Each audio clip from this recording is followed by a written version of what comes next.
Un grand bonjour à tous. Bonjour, chers participants et très belle année 2023. Je vous souhaite une excellente année. J'espère qu'elle vous apportera énormément de belles choses et qu'elle vous permettra d'exaucer vos vœux. Donc, aujourd'hui, nouveau point marché avec Carmignac en compagnie d'Axel Pinon, spécialiste produit chez Carmignac. Coucou Axel! Bonjour à tous et très bonne année à vous. Alors, n'hésitez absolument pas, chers participants, à intervenir. Donc, voilà, on rentre directement dans le vif du sujet. Donc, nouveau format mensuel. Voilà, donc je vous répéterai ça éventuellement à la fin de la session. Donc, Axel, on y va. Donc, C'est parti. d'abord, voilà, donc un récapitulatif des principaux mouvements pour le coup du mois de décembre. Je te laisse commenter. Oui, alors du coup, on part sur un pas mensuel, donc on va commenter le mois de décembre et je vais surtout revenir, ce qui nous intéresse, ce qui s'est passé cette année, en profiter d'être le 4 janvier pour faire une petite rétrospective de ce qui s'est passé en 2022. Alors déjà décembre, on a eu une forte baisse des marchés actions. Cette forte baisse, elle a mis fin au rebond qui avait commencé mi-octobre. On avait un rebond depuis mi-octobre qui était lié au fait que l'inflation américaine avait enfin atteint son pic. On l'attendait celui-là et il est enfin arrivé, ce qui a créé que, les marchés ont un peu célébré cet espoir que les banques centrales allaient peut-être faire demi-tour, ce qui a entraîné une hausse des marchés actions de mi-octobre jusqu'à début décembre. Mais ce qui s'est passé, c'est que vers la fin de l'année, la Réserve fédérale américaine et la Banque centrale européenne ont un petit peu douché les espoirs du marché en disant que non, il n'était pas question en 2023 de faire des baisses de taux, mais que les taux allaient plutôt rester élevés pour longtemps parce que l'inflation restait là, et restait durable. Donc ça a précipité les marchés à la baisse pour le mois de décembre. Ce qui a accéléré aussi la baisse, c'est la réouverture de la Chine. On a enfin la réouverture de la Chine qu'on attendait, depuis, des mois. Et cette levée des restrictions covid ont eu un effet négatif sur les pays développés. Pourquoi négatif? Parce que c'est un retour de l'activité chinoise et donc des pressions supplémentaires sur l'inflation, notamment via les prix de l'énergie. Mais c'est une bonne nouvelle pour le marché chinois et donc ça a permis au marché chinois, de faire preuve d'exception sur le mois de décembre. Si maintenant on regarde la rétrospective 2022, l'année, on peut le dire, ne s'est pas du tout passée comme prévu. Quand on regarde l'année dernière, quand on était à la même période en 2022, en janvier 2022, le consensus disait plutôt que, la Fed allait relever les taux directeurs 2 fois de 25 points de base, et qu'en Europe, la BCE n'allait rien faire. Mais pourtant, il y a eu cette année 6 hausses de taux de la part de la Réserve fédérale, donc 4 de 75 points de base et maintenant, une attente de la part, du consensus pour que la Réserve fédérale monte les taux jusqu'à 5, donc très loin du schéma initial qu'on arrivait il y a 1 an. Et ce revirement de situation lié à l'inflation a eu forcément un impact extrêmement fort sur toutes les classes d'actifs. On en a parlé au cours de toutes nos séances hebdomadaires. Ça a eu un impact sur les actions parce que la valorisation des actions a dû refléter cet environnement de taux plus élevé. Et si on regarde un peu au niveau sectoriel, les pires performances de l'année, c'est clairement tous les secteurs qui ont des valorisations élevées et donc qui ont dû s'ajuster à ce nouvel environnement de taux. Et donc quand on parle de secteurs, avec des valorisations élevées, on parle forcément de tout ce qui est lié à la technologie, le secteur de la tech en lui-même, mais aussi dans la consommation, on a beaucoup de secteurs qui sont liés à la tech. Et ça a vraiment enregistré les pires performances de l'année. Par contre, dans ce qui a brillé sur cette année, il y a eu l'énergie. L'énergie pour des raisons, plutôt, géopolitiques, qui a entraîné, une hausse des prix de l'énergie et on a tous les secteurs défensifs qui restent, un petit peu, le refuge des investisseurs dans des moments incertains comme la consommation de base et la santé. Et cette fois-ci, si on regarde en termes géographiques, ce qui s'est passé cette année, c'est à peu près en ligne avec les actions. Les pays exportateurs de matières premières sont ceux qui ont le mieux performé, donc on retrouve tous les pays d'Amérique latine.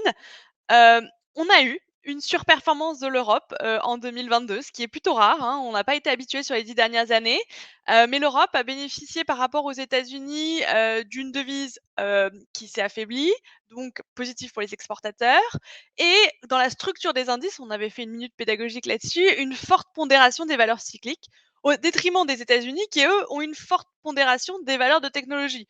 Donc du coup, la composition des indices a aussi joué sur le fait que l'Europe a eu tendance à surperformer en 2022 par rapport aux États-Unis. Et la Chine, la Chine a connu un roller coaster, hein, sur 2022. Après avoir baissé de 43 au premier semestre, la Chine a rebondi depuis les points bas de 35. Donc je crois qu'on peut vraiment parler d'un roller coaster. Et sur les obligations, et ben voilà, il a fallu s'ajuster aussi et on a eu la pire performance de l'histoire, aussi bien sur les emprunts d'État que sur le crédit. On a fait face sur le monde obligataire à un vrai changement de paradigme parce qu'il y a un an, il y a un quart du stock total de la dette gouvernementale à travers le monde qui affichait un rendement négatif. Aujourd'hui, on est autour de 4% seulement qui est en rendement négatif. Donc on a vraiment eu une inversion de tendance. Et aujourd'hui, les investisseurs peuvent obtenir 3,8% de rendement sur du trésor américain 10 ans, ce qui n'était pas du tout le cas il y a encore un an. Si on regarde les devises sur l'année, on a eu la meilleure année du dollar américain depuis 2014. Le dollar américain a bénéficié du différentiel de croissance. Les États-Unis ont eu une croissance plus élevée que le reste du monde en 2022, ce qui a soutenu le dollar et du différentiel de taux d'intérêt, c'est-à-dire que la politique monétaire de la Fed a été beaucoup plus agressive que notamment celle européenne, ce qui a entraîné le dollar à la hausse. Et enfin, dernière classe d'actifs, pour clôturer ce bilan, les matières premières. Le pétrole a lui aussi connu vraiment les montagnes russes, hein, plus 60 pour le pétrole jusqu'à mi-juin, notamment à cause du conflit en Ukraine, avant de s'effondrer 35 depuis les points hauts, pour clôturer quand même l'année en hausse.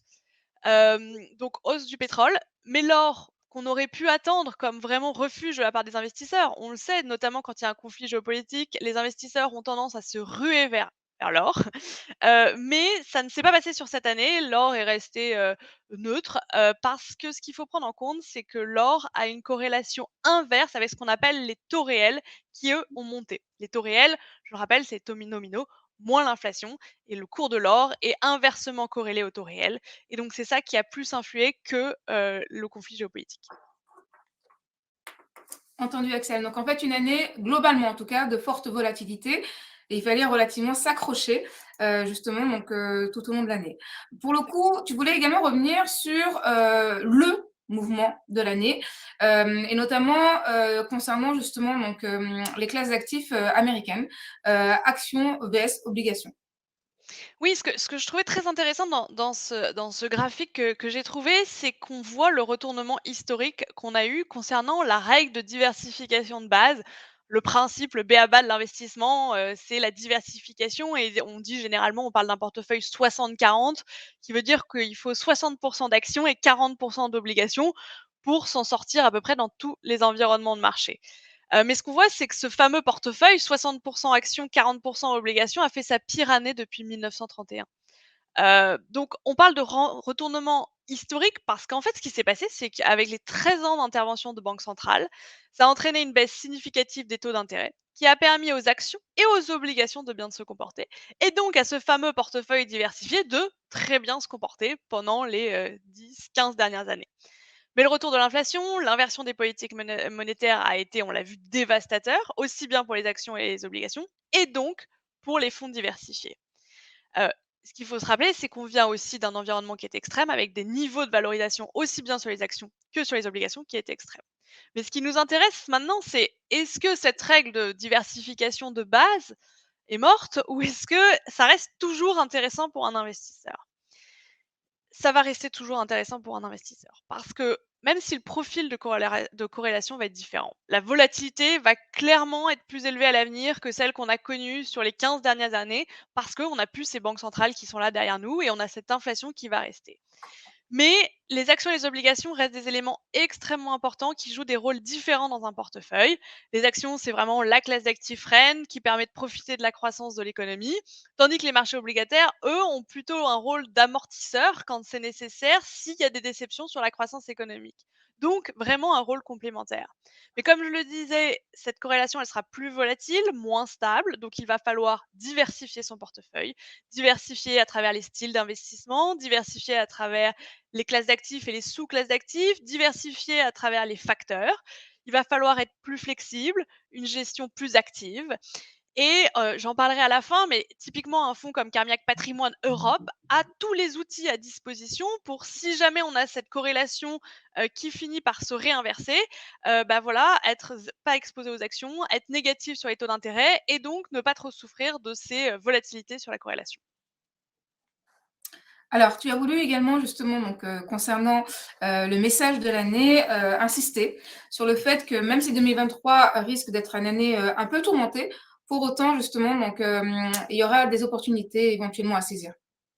Oui, porteur d'espoir parce que oui, on va avoir une récession. On attend l'économie globale, qu'elle ralentisse autour de 1,8 cette année et ce qui est considéré comme une récession, au niveau mondial. Mais ça va pas être une récession comme ce qu'on a généralement, connu. Ça va pas être une récession comme d'habitude puisque d'abord on va avoir une désynchronisation des cycles économiques. Je crois que c'est William qui en avait parlé à une des conférences. On va avoir les États-Unis et l'Europe qui sont en retard par rapport à la Chine qui, elle, va repartir. Et donc ça va créer des opportunités d'investissement. Mais on va aussi avoir une désynchronisation des cycles monétaires. On le sait, l'Europe et les États-Unis arrivent un petit peu en bout de chemin de leur hausse de taux. Ça va continuer, mais quand même moins qu'en 2022. Par contre, on a des pays comme le Japon qui, eux, ne commencent tout juste leur normalisation monétaire. Et donc là encore, ce décalage de politique monétaire va créer des opportunités d'investissement. Et en toile de fond, il y a quelque chose qui change complètement par rapport aux autres années, c'est ce retour durable de l'inflation. Grâce à des facteurs structurels, on en a déjà parlé, je crois, ensemble, des facteurs démographiques. Le fait qu'il y ait un vieillissement de la population fait que ça va être plus inflationniste. Le fait qu'on a des politiques aujourd'hui de décarbonisation, à court terme, ça va être inflationniste parce que ça va nécessiter des investissements extrêmement forts et donc bah, pousser les prix de l'énergie de manière soutenable, plus élevée, avant peut-être de décroître. Et puis, bah, on est un peu dans une forme de guerre froide, hein, en ce moment, qui entraîne, bah, une baisse de la mondialisation. On rapatrie la production le plus proche de chez nous pour faire face aux incertitudes et là encore, c'est inflationniste de manière structurelle. Donc, quel impact de cette toile de fond, hein, sur nos investissements? D'abord, ça va demander énormément de gestion active, énormément de diversification. Les défensives des 10 dernières années, toutes les règles qu'on a apprises sur les dernières années, bah, ça va sûrement pas être les mêmes des 10 prochaines. Par exemple, la tech était, le refuge pour les investisseurs. Ça ne devrait pas l'être parce qu'au moins pour toutes les valeurs de technologie à très, très forte valorisation, parce qu'on va rester dans un environnement de taux plus élevé, lié au fait qu'on a ces pressions inflationnistes structurelles. Heu et on va aussi on va quand même être en récession, donc malgré ces opportunités liées à la désynchronisation, il va falloir faire attention à investir dans des valeurs qui sont solides en termes de croissance, et qui vont être capables de, surperformer malgré cette croissance un peu mollassonne. Alors, côté macroéconomique maintenant, la question que tu te poses, c'est, quelle perspective pour l'Europe? On a une Europe justement aujourd'hui qui est vulnérable, qui a connu une crise notamment sur le plan énergétique et donc la question que tu te poses, c'est, bah, finalement, qu'est-ce qu'il faut prévoir justement pour, le vieux continent? Oui, bah, dans cette désynchronisation, je voulais faire un petit focus sur l'Europe et qu'est-ce qu'on s'attend? Parce que les actions européennes, en tant que marché, c'est une valorisation plus attractive que les États-Unis et on pense que, bah, la bonne performance relative que je mentionnais au tout début pourrait, se poursuivre en 2023. Surtout qu'il y a encore quelques semaines, quelques mois, on avait vraiment des perspectives très, très noires pour l'Europe. Heu et que les derniers chiffres, les derniers dénouements nous amènent à penser que oui, la récession est là en Europe, hein, c'est 4e trimestre, donc enfin, là, celui qui vient de se terminer et premier trimestre. Cette récession, elle pourrait être plus faible qu'attendue. En contrepartie, on aura une reprise qui sera moins forte qu'attendue, mais en gros, on va avoir un environnement médiocre et pas catastrophique pour 2023 pour l'Europe. Et pourquoi médiocre et peut-être moins catastrophique que ce qu'on pouvait anticiper il y a quelques mois? C'est parce qu'il y a 3 facteurs qui vont jouer, en faveur de l'Europe. Le premier, c'est que on a la confiance du consommateur et des entreprises qui s'améliore. Elle s'améliore parce qu'il y a un soutien budgétaire extrêmement fort de la part des différents pays, de l'Union européenne et on peut le voir sur la partie droite du graphique, sur tout ce qui est énergie et donc ça ramène de la confiance. On a aussi un peu plus confiance parce qu'on a l'inflation générale qui va commencer à baisser et les salaires qui, eux, vont commencer à monter. Donc en fait, le consommateur va s'en sortir un petit peu mieux en termes de pouvoir d'achat dans les prochains mois. Et aussi sur la partie énergétique, on a les prix qui baissent un petit peu parce qu'aujourd'hui, on a une météo, en ce moment qui est quand même un hiver plus doux qu'attendu, et donc qui crée des bonnes nouvelles sur la situation énergétique et qui enlève, le spectre d'un risque de rationnement de l'énergie. Aujourd'hui, ça semble être un risque écarté pour, l'hiver 2022-2023. Donc des entreprises qui se sentent un petit peu mieux, un consommateur qui se sent un petit peu mieux, ce qui est positif pour la croissance. Et on a un environnement externe en parallèle, qui est aussi un meilleur soutien pour l'Europe. Parce que la croissance américaine, enfin la récession américaine est elle aussi repoussée. Heu, il y a encore 6 mois, tout le consensus pensait que la récession américaine arriverait, avant la mi-année, de 2023. Au final, elle est en train d'être repoussée jusqu'à la fin d'année 2023 parce qu'on a le consommateur américain, et on en a parlé au mois de décembre, qui est extrêmement résilient. Et donc le fait que la récession américaine soit repoussée, c'est une bonne nouvelle pour les exportations européennes. Et l'autre très bonne nouvelle, c'est la réouverture de la Chine qui va nous permettre de booster nos exportations aussi vers la Chine. Et enfin, la dernière bonne nouvelle, ce qui aide un petit peu, c'est cette inflation, j'en parlais, ce qui est bonne pour le consommateur, mais qui est bonne généralement. On va avoir une décrue de l'inflation en 2023, même si l'inflation cœur, hein, vous vous rappelez, va rester, elle, élevée. L'inflation générale va baisser, créant un soulagement pour tout le monde. Voilà. Entendu, Axel. Est-ce que tu as à l'esprit justement le taux de croissance prévu dans votre scénario central chez Carmignac pour justement l'Europe? On va être autour de ce que j'ai mis sur le graphique. On est à peu près aligné avec le consensus autour de 0 D'accord, ok, pour c'est un. 2023. D'accord, ok. Du coup, à présent, donc passons à la minute pédagogique. Et la minute pédagogique est plutôt intéressante, puisque en fait, on va s'intéresser au S&P 500 et à sa décomposition en termes de performance. Je te laisse la parole, Axel. Oui, alors, j'ai pris l'exemple du S&P 500, mais c'est semblable pour, l'indice européen. Et ce que je voulais regarder, c'est la décomposition de quelle est la raison de la baisse des marchés actions? Et j'en ai parlé. Le prix des actions, je vous le rappelle, elle est définie par principalement la combinaison de 2 choses. Les bénéfices, qu'on prend en compte via les bénéfices par action, ce qu'on appelle les BPA, et un multiple de valorisation tel que le ratio, price earning, prix sur bénéfice, qui lui exprime en gros la valeur actuelle du flux des bénéfices futurs. Et le taux d'actualisation qui est utilisé pour le calcul de ce ratio de valorisation dépend largement de l'inflation et du niveau de taux d'intérêt qui en découle. Plus l'inflation est élevée, plus le taux d'actualisation est élevé, qui se traduit par un multiple de valorisation plus faible. Et ce qu'on observe, c'est que la forte baisse des marchés qui a eu lieu en 2022, elle a été réalisée à cause de la baisse du multiple de valorisation, donc la partie orange de votre graphique. Parce que, en effet, comme je le disais en introduction, les investisseurs ont ajusté les prix au nouvel environnement d'inflation et de taux d'intérêt. Mais par contre, sur les bénéfices, ils les ont laissés plutôt inchangés. Et donc, la baisse des marchés actions de 2022 n'est pas du tout liée au fait que les investisseurs se soient dit: «Il y a moins de croissance dans le monde, donc je vends les actions». Non, non, elles l'ont fait juste pour refléter ce nouvel environnement de taux d'intérêt. Donc si on regarde 2023 avec à peu près la même décomposition, ce qu'on risque d'avoir, c'est la partie orange qui contribue moins négativement, heu, potentiellement encore négativement parce que les taux vont rester structurellement plus élevés. Pardon, la partie bleu ciel de votre écran.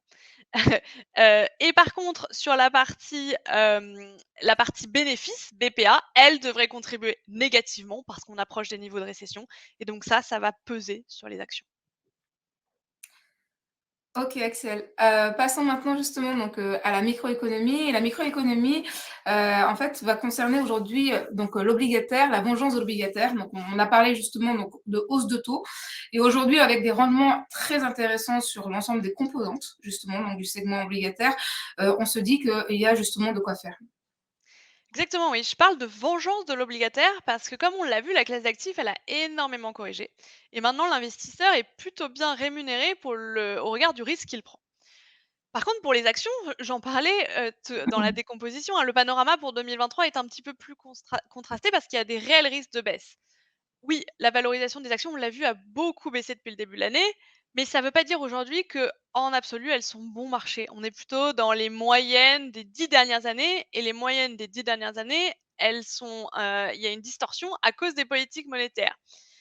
Donc le problème, c'est que, cette baisse des valorisations, elle devrait continuer et on va devoir refléter la baisse des bénéfices qui va peser sur les marchés actions.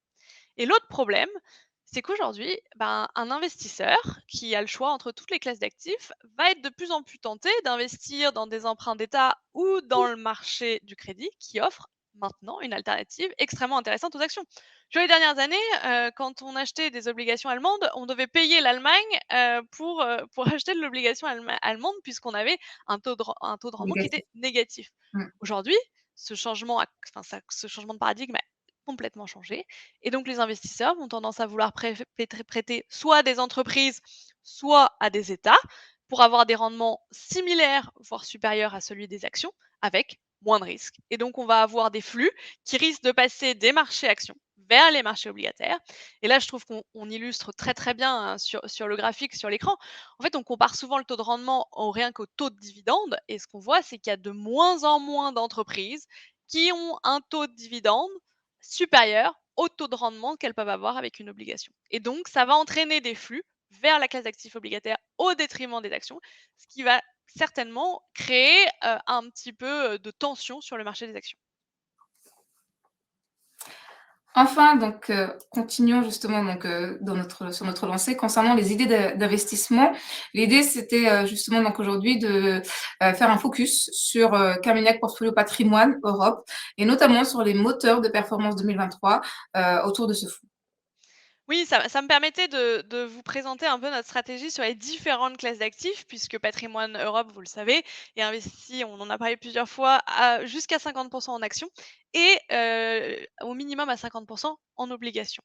Et donc les moteurs de performance de ce fonds, vont être, diverses et variés, en 2022. Il va y avoir une priorité à la gestion du risque parce que je l'ai dit, notamment sur les actions, on risque d'avoir un chemin encore un petit peu plus chahuté. Mais ça ne nous empêche pas d'avoir en portefeuille des actions de qualité qui vont être capables de résister dans cet environnement de récession, tout en affichant des valorisations, raisonnables, hein, parce que voilà, on l'a dit, il va y avoir de la pression sur des valorisations et quand on parle d'actions qui vont pouvoir être défensives, je pense directement à des secteurs comme la santé, comme la consommation, au sein desquels notre gérant Marc Denham a bénéficié, a tiré parti du fait qu'il y a déjà eu des fortes baisses pour renforcer certaines positions sur des titres qu'il aime bien. Donc voilà et c'est ce qu'il va continuer à faire en 2023 sur la partie action. Le gros moteur de performance au-delà des actions va être les obligations, j'en parlais. C'est un fonds qui a investi dans du crédit d'entreprise et aujourd'hui, le crédit d'entreprise reflète déjà un sentiment, reflète déjà énormément de mauvaises nouvelles et offre un rendement extrêmement attractif. Donc ça va être un vrai moteur de performance pour le portefeuille. Mais ça va être volatile, il va falloir être tactique, j'en ai parlé, il va falloir être diversifié, donc on va utiliser tous les outils qui sont à notre disposition, pour réaliser aussi des expositions un petit peu plus tactiques. Je pense typiquement aux banques, qui devraient en 2023 continuer de profiter du fait qu'on a des taux plus élevés et donc c'est positif pour les banques.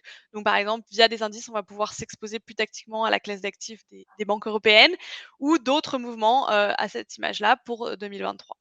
Mais pour refaire, référence à ce que je disais au tout début, on parlait des corrélations et de l'importance de la diversification. C'est pour ça que je pense que Patrimoine Europe est un produit extrêmement intéressant pour 2023. On va pouvoir tirer la majeure partie, de ce que va nous offrir la classe d'actifs obligataires, mais essayer de générer un petit peu, ce qu'on parle d'alpha dans notre métier, dans la partie action, à travers des outils extrêmement intéressants, extrêmement flexibles et une gestion extrêmement active pour naviguer, heu, à travers toutes ces incertitudes qui vont nous créer des opportunités d'investissement. Entendu, Axel. Alors, maintenant, on va passer aux questions-réponses, mais avant, justement, peut-être ces questions, un petit commentaire autour des réponses apportées donc, au niveau des sondages. L'idée, c'est effectivement donc, de vous faire participer à ce point marché en vous posant des questions tout le long de la session. Merci énormément pour votre participation. Merci de jouer le jeu. Donc, sur les questions, donc tout d'abord, la première était sur l'inflation. Est-ce que L'inflation devrait être le thème de l'année. Vous êtes quand même justement donc à plus de la moitié à penser que justement ça sera le cas. Sur la deuxième question concernant les classes d'actifs à privilégier, notamment en ce début d'année en tout cas, vous êtes quand même pas mal à parler des actifs risqués, mais notamment des actions et des obligations d'entreprise. Et enfin, sur la question concernant les secteurs, vous êtes quand même justement une majorité à privilégier, à date en tout cas, les financières, la transition énergétique et l'énergie. Axel, peut-être avant de passer aux questions, est-ce que ça t'inspire éventuellement des éléments de commentaires? Écoutez, je pense que sur l'inflation, c'est intéressant. Oui, ça je suis assez d'accord que ça va rester un thème pour 2023. Pourquoi? Parce que ça va avoir un impact sur l'avenir des politiques monétaires de la Réserve fédérale et de la Banque centrale européenne. Si cette inflation, continue de nous surprendre à la hausse, elles vont devoir sévir et elles vont devoir casser davantage la croissance que ce qu'on pourrait anticiper en début d'année. Donc clairement, ça va être un thème très, très important pour, les citoyens de chaque pays, mais aussi pour les marchés financiers. Et sur les classes d'actifs, je pense que ce qu'on ressent, c'est quand même diversification, et on voit parce qu'il y a quand même beaucoup de réponses, enfin les pondérations sont assez équilibrées et je pense que voilà, c'est vraiment le maître mot et la conclusion, c'est diversifier vos avoirs pour 2023 et pour les années à venir. Malheureusement, le bon temps d'acheter de l'indice Nasdaq, qui nous permet de performer, tous les ans, en fermant les yeux, risque d'être terminé et donc voilà, il va falloir, faire avoir davantage recours à la gestion active. Et concernant les secteurs, tu parlais justement des financières, effectivement, notamment dans le fonds Patrimoine Europe. Donc, c'est aussi un secteur qui va être intéressant justement donc à jouer en 2023. Oui, oui, tous ces secteurs qui sont mis en avant, hein, les financières et la transition énergétique sont des thèmes clés pour Patrimoine Europe. Je vais pas parler de la transition énergétique, mais c'est une vraie conviction qu'on a chez Carmignac, et qui est inscrite dans le fonds Patrimoine Europe. Entendu. Deux questions pour ne pas faire trop long. La première concerne l'Europe. Donc, effectivement, aujourd'hui, vous avez un scénario plutôt rassurant concernant la croissance économique. Pour autant, est-ce que, en fait, vous avez une forte granularité à l'intérieur justement donc du continent entre les différents États membres ou pas?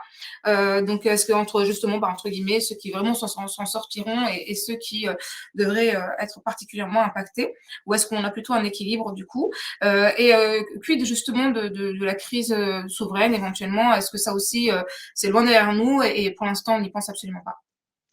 Alors malheureusement, ce n'est pas loin derrière nous, parce que je l'ai montré via les coûts élevés des politiques de soutien budgétaire, hein.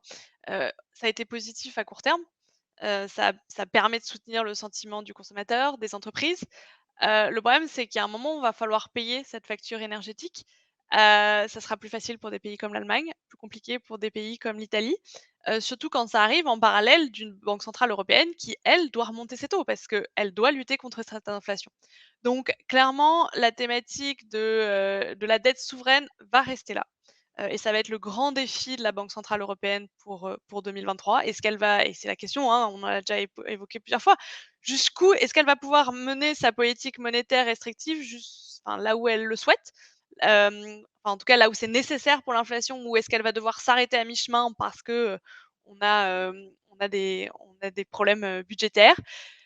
Et malheureusement, sur la croissance, les pays les plus faibles sont ceux qui souffrent le plus en général, qui vont souffrir le plus de la récession. C'est toujours la même histoire qui se répète encore et encore, donc des divergences qui vont se créer. Après, quand il y a des mouvements comme ça permet aussi d'avoir des opportunités d'investissement, que ce soit sur les pays les plus fragiles, mais aussi sur les pays les plus solides. Et là encore, c'est un appel à la gestion active, aussi bien sur la partie dette, même sur la partie de dette des pays du Sud, hein, il y a des mouvements extrêmes de marché qui se créent, des inquiétudes qui d'ailleurs derrière sont un peu corrigées. Donc voilà, il va falloir être actif, investir, se désinvestir, et cetera. Mais ça va créer des opportunités d'investissement. OK, entendu Axel. Enfin, la dernière question concerne peut-être justement donc les paramètres, à surveiller de près en ce début d'année. Quels sont, les indicateurs clés, en particulier sans faire, justement d'inventaire à la Prévert, les points, particulièrement en fait, saillants, qu'il faudrait, justement regarder de près, dans le cadre de son allocation? En ce Alors début d'année. Voilà. il va falloir regarder les banques centrales, j'en parlais tout à l'heure, hein, ça va rester un déterminant clé. Il va falloir regarder parce que ça va avoir un impact sur la récession et ça va avoir un impact sur les bénéfices des entreprises. Heu, on l'a vu aujourd'hui, la valorisation ne reflète pas encore la baisse des bénéfices des entreprises et donc on va avoir la première saison de résultats, hein, qui va s'ouvrir, d'ici la fin du mois, qui va nous donner un peu des indications, supplémentaires sur qu'est-ce que les entreprises anticipent pour 2023 et 2024 parce que les entreprises anticipent. Et donc ça va être clé pour avoir un peu une température de ce que pensent les chefs d'entreprise et les entreprises concernant les perspectives de croissance. Ce qui va être clé aussi pour les investisseurs, c'est la Chine. Ils sont en pleine réouverture. Alors aujourd'hui, on voit pas les effets parce que, bah, qui dit réouverture dit vague de covid massive et donc bah, les indicateurs, on regarde beaucoup d'indicateurs de déplacement. Aujourd'hui, bah, les indicateurs de déplacement sont en baisse. Les gens se déplacent moins parce qu'ils ont tous le covid, mais ça va s'estomper. La locomotive chinoise devrait repartir et donc va avoir un impact sur le reste du monde et va constituer en termes d'investissement une opportunité extrêmement intéressante qui est très bien représentée dans un fonds comme Carmignac Émergent dont on a parlé ensemble à de multiples reprises. Donc ça, je pense que c'est quelque chose de très très important à regarder, la Chine. Et puis il y a peut-être d'autres pays qu'il va falloir regarder. Le Japon va peut-être devenir quelque chose un peu plus intéressant. Il risque de devoir rentrer en normalisation de politique monétaire, quelque chose qui paraissait inimaginable sur les dernières années, mais le Japon a enfin de l'inflation. Donc on va voir, bah, comment tout ça va s'imbriquer avec le reste du monde. Avec un changement en plus à venir de son gouverneur, hein, en fait. Exactement, monsieur Ouais. Kuroda va partir au mois d'avril et ce qui devrait déclencher un vrai changement de ton dans la politique monétaire. Entendu, Axel. Merci énormément. Merci pour tout, Avec grand toutes ces plaisir. explications. Merci pour cet éclairage. Donc du coup, merci à vous, chers participants, d'avoir, répondu présent pour cette première de l'année. Rendez-vous tous les premiers mercredis du mois, donc Oui. voilà, avec justement donc Carmignac pour un éclairage sur l'ensemble du mois passé.